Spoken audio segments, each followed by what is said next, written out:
Welcome to the Thunder training facility on this 2 days after the Thunder wins the Western Conference. Thunder still awaiting its opponent, Boston or Miami. Barry Tramel along with Darnell, Mayberry, and Darnell. The Thunder's in a holding pattern.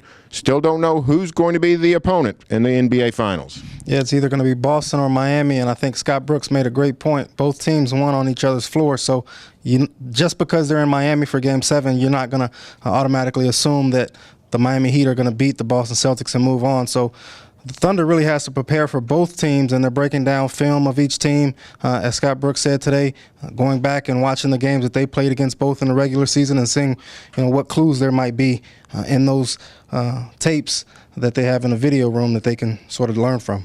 Well, we chatted with Scott Brooks today, and lots of talk about coaching an NBA finalist. Of course, he played on an NBA champion, the '94 Houston Rockets. Scott said, much more fun to be a player than a coach.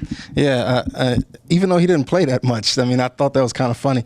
But, he actually is one of the most competitive guys there is. He might not come off well on video sometimes and how he delivers sort of his post-game and pre-game speeches, but he's a competitive guy, and he likes to be out there in the middle of it all. But I think he's accepting this challenge as a coach now, that he gets to pull the strings and dictate sort of what goes on out there and how the series is played. So I think he likes both of them, but if you give him his choice, he'd rather be playing. Scott Brooks today also talked a lot about building up from that 3-29 start 3 seasons ago, when the Thunder gets off to the 1-12 start. P.J. Carlesimo is fired as coach. Scott Brooks named to replace him, and the losing continued, and how the Thunder had to build from that meager beginning. Here's a little bit of what Scott Brooks had to say today. It's a great opportunity for our organization, our players, to really see how far we can, or how far we came from. We were, not so long ago, we were talking about being the worst team of NBA history. And you definitely don't dream about being the coach of the worst team in NBA history. But trust me, there was a lot of nightmares over that situation, when that month and a half when we were flirting with that 9-win total. But I have a great group of guys. It's about the players here. It's always been about the players, and that's not going to change. We do things to put our players in a position to be successful, and I think they've done a good job of buying in and letting our coaches coach and coming to work every day with an attitude that they're going to have to get better to get to the level that we need to get to.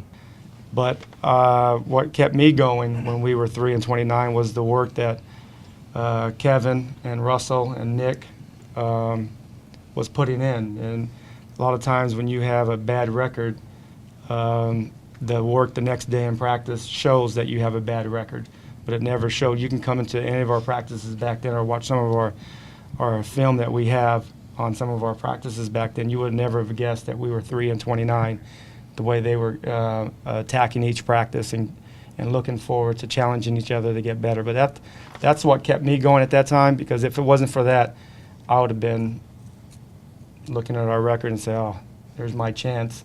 I'm done. I'm moving on. But it's those guys really kept me going. And so the Thunder waits. Boston or Miami. Darnell, who would be the better matchup for the Thunder? I think it depends on how you look at it. Either Boston, they don't have as much talent in terms of the top heavy talent in LeBron James and Dwayne Wade, or you could look at it and say Miami would be better because they're not as good of a team in terms of how they play together. They just really are relying on LeBron and Wade. So it depends on how you look at it. I think either way, the Thunder's going to be the favorite. We will know Saturday night. Stay tuned for more Thunder coverage every day in the Oklahoman and here on News OK.